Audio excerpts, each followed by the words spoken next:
So, Xesco, you observed the Trump administration at first hand from a Catalan point of view, obviously. So can I ask you about your very first impressions of that curious administration?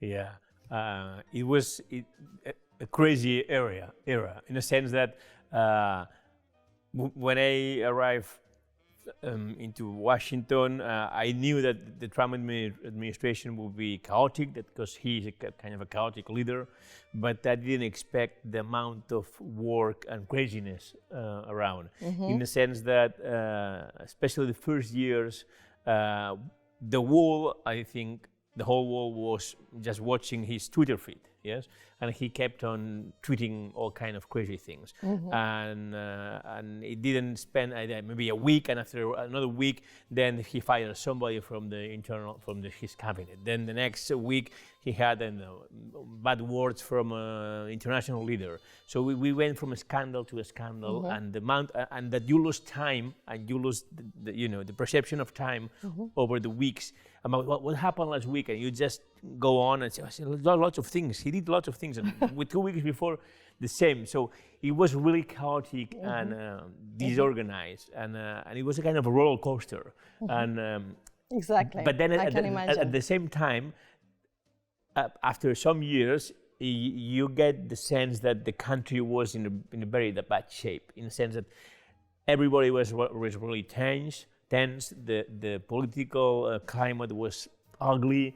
Everybody was really aggressive. He was very aggressive, and so it was not funny at all at the end. And it was quite sad to see a country that at the end you love, to see it as tense and in such a bad shape. So during the whole of the period that you were reporting from Trump's America, what would you say were the highlights? I mean, what you think that stood out most, at least in your mind? Because from what you told me before, I think that you had maybe the impression sometimes that life beats fiction, right? Yes, absolutely. With him, absolutely.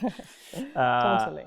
Maybe I would point to two episodes. All right. The first one maybe was during COVID. The government during these COVID months at the beginning was crazy, in a sense that one day he looked like he embraced science, the next day he didn't embrace science. So the country was a bit lost, and more or less there was like a scientific agreement about what we have to do with COVID, shutdowns, all that. Then he went the other way, and maybe for me one of the most important is that talks about him is when he decided. 3 weeks before the election he got COVID.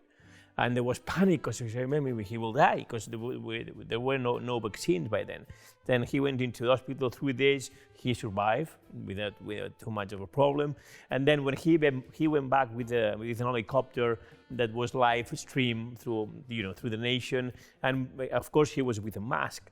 And then when he arrived at the White House, he just go up the stairs to the balcony, and as soon as he goes to the balcony, he salutes the nation, and he takes off the mask, and then go into the White House. So basically, ignoring all the protocols that his administration was telling. Yeah, I remember that moment. Yeah. So that was a big one, and the other one, of course, maybe is January the 6th. Yeah.